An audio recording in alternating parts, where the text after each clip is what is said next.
శ్రీ గురుభ్యో నమ. శ్రీమాత్రే నమ. అచింత్య వ్యక్తరూపాయ నిర్గుణాయ గుణాత్మనే సమస్త జగదాధారమూర్తయే బ్రహ్మణే నమ. స్వస్తి శ్రీ పరాభవనామ సంవత్సరము 2026-2027 సంవత్సరానికి గాను తులారాశి వారికి ఎలా ఉందో తెలుసుకుందాం.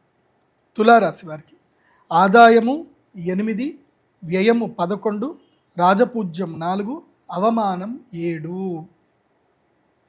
ఈ సంవత్సరము తులారాశి వారికి జూన్ వరకే బాగా ఉంది. జూన్ తర్వాత దిబిడే చాలా ఇబ్బందులు వస్తాయండోయ్.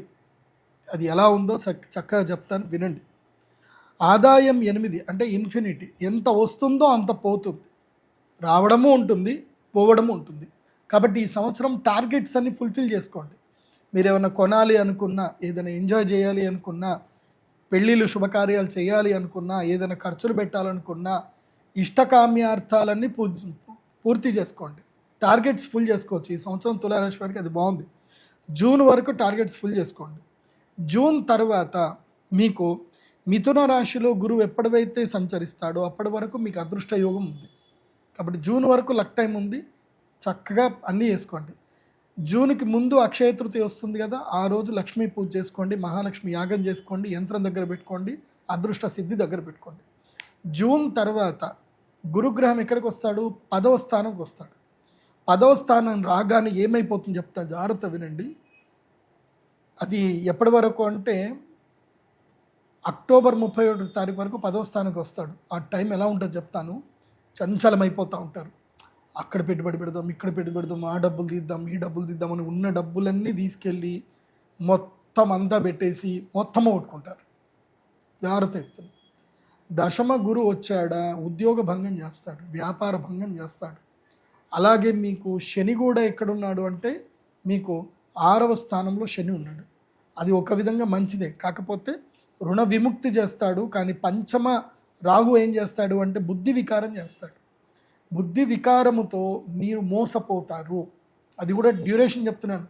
జూన్ 3వ తారీఖు నుంచి అక్టోబర్ 31వ తారీఖు లోపల మోసపోతారు. ఆ టైంలో ఏదున్నా నా దగ్గర ఏం లేవన్నట్టు ఉండండి. ఉన్న డబ్బులన్నీ తీసుకెళ్ళి ఆఫ్లైన్ అకౌంట్లో పెట్టేసేయండి. ఆ అకౌంట్కి ఎట్టి పరిస్థితుల్లో నెట్ బ్యాంకింగ్ కానీ ఏది పెట్టుకోవద్దు. డబ్బులు ఉన్నా లేవన్నట్టుగా బిహేవ్ చేయండి. మీ మైండ్ కొరుకుతూ ఉంటుంది అన్నమాట. డబ్బులు ఉన్నాయి, అక్కడ పెడదాం, ఇక్కడ పెడదాం అని మైండ్ మిమ్మల్ని కొరుకుతూ ఉంటుంది. ఏమీ వినకండి. ఆ గ్రహస్థితికి అట్లాగే జరుగుతుంది. ఆ తర్వాత ఏమవుతుంది అని అంటే సింహరాశి లోపల గురువు వస్తాడు. మంచి టైం స్టార్ట్ అవుతుంది. అక్టోబర్ 31 నుంచి జనవరి 24వ తారీఖు వరకు సింహరాశి లోపల గురువు రాగానే మీకు ఏకాదశంలో గురువు వస్తాడు. అప్పుడు మంచి టైం ఉంటుంది. కాబట్టి ఈ June, July, August, September, October 5 నెలల పాటు రీసెర్చ్ చేయండి. ఏ పెట్టుబడులు పెడితే బాగుంటుంది, ఏ ల్యాండ్లు కొడితే బాగుంటుంది, రీసెర్చ్ చేయండి. కానీ వ్యాపారాలు చేయొద్దు. ఒకవేళ పెట్టుబడి పెట్టేది ఉంటే జ్యోతిష్ శాస్త్ర పండితుడిని కానీ ఒక మంచి విఘ్నుల్ని సంప్రదించి ఆలోచించి ముందుకు వెళ్ళండి తప్ప సొంత నిర్ణయాలు తీసుకోవద్దు. విఘ్నుల నిర్ణయం తీసుకోవచ్చు. అలా ముందుకు వెళ్ళండి. దాని తర్వాత ఇంకోటి ఏమిటి, అదృష్ట యోగ సిద్ధి కలుగుతుంది. ఎప్పుడు అంటే భాగ్యగురుడు జూన్ వరకు ఉన్నాడు. తర్వాత మీరు అక్షయ తృతీయ కూడా మహాలక్ష్మి యాగం చేసుకోండి. దాని తర్వాత ధనత్రయోదశికి కూడా మహాలక్ష్మి యాగం చేసుకోండి. 2 యాగాలు చేయాలి. ఎందుకోసం అంటే ధనత్రయోదశి తర్వాత మీకు ఏకాదశ గురుడు వస్తున్నాడు, అతిచారుడే వస్తున్నాడు. 3 నెలలు రాజయోగం ఉంటుంది. సూపర్ టైం మీకు జనవరి 24 వరకు. ఆ తర్వాత మళ్ళీ ద్వాదశంలో మళ్ళీ దశమంలోకి వెళ్ళిపోతాడు. నార్మల్గా టైం వెళ్ళిపోతుంది. కాబట్టి 3 నెలలు అంటే ఇప్పుడు ఉగాది అయినప్పటి నుంచి 2 నెలలు జూన్ వరకు. ఇప్పుడు మార్చ్, ఏప్రిల్, మే, జూన్ ఈ యొక్క 4 నెలలు. తర్వాత 3 నెలలు. సో 6 నెలలు మంచిగా ఉంటుంది, 6 నెలలు బాగుంటుంది. ఈ విధంగా తులారాశి వాళ్ళు మీ యొక్క లక్ టైంని సద్వినియోగం చేసుకోండి, బాగుంటుంది.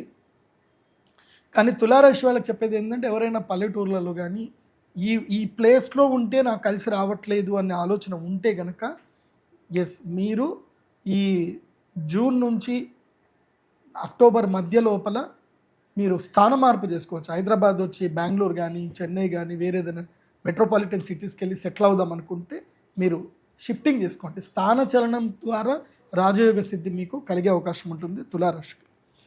తులారాశి వారు ఈ సంవత్సరం అంతా కూడా మీరు ధరించవలసిన మాల ఏంటంటే గురుగ్రహ అనుగ్రహ మాలను ధరించండి. గురుగ్రహ అనుగ్రహ మాల ఎల్లో కలర్లో ఉంటుంది, స్ఫటికముది.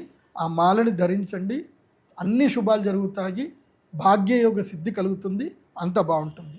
మీరు చేయవలసిన యాగము శ్రీ మహాలక్ష్మి యాగము, అక్షయ తృతీయ, ధనత్రయోదశి. ఈ రెండిట్లో ఏదైనా ఒకటి సెలెక్ట్ చేసుకోండి. మీ దగ్గర మీకు నమ్మకం ఉండి బాగుంటుంది అని అంటే 2 యాగాలు చేయండి. ఫస్ట్ అయితే అక్షయ తృతీయ మిస్ చేసుకోవద్దు. ఎందుకోసమంటే దశమ గురుడు రాగానే ఏం చేస్తాడు, ఇబ్బంది పెడతాడు కదా. అక్షయ తృతీయ యాగం చేసుకుంటే ఆ 3 నెలలు ఇబ్బంది కలగకుండా ఉంటుంది, సంపాదించినంత పోగొట్టుకుంటారు. కాబట్టి అది జరగొద్దు అని అంటే అక్షయ తృతీయ యాగం చేసుకోండి. తర్వాత రాజయోగ సిద్ధి కలగాలి అని అంటే మళ్ళీ ధనత్రయోదశి యాగం చేసుకోండి. కాబట్టి మీ date of birth, time, place తోటి pradeepjoshi.comలో మీరు మీ హోరోస్కోప్ PDF ఆర్డర్ చేసుకోండి. pradeepjoshi.com వెబ్సైట్ ద్వారానే మీరు అక్షయ తృతీయ కానీ ధనత్రయోదశి యాగానికి సంబంధించిన బుకింగ్ ఇప్పుడే చేసుకోండి. ఎందుకోసమంటే నేను కేవలం 100 మందికి మాత్రమే అలవెన్స్ ఇస్తాను కాబట్టి 100 మందికి ఎక్కువగా అయితే ఉండదు. కాబట్టి ఇప్పుడే బుకింగ్ చేసుకొని రెడీ ఉండండి. సర్వేజన సుఖినో భవంతు. శ్రీమాత్రే నమః.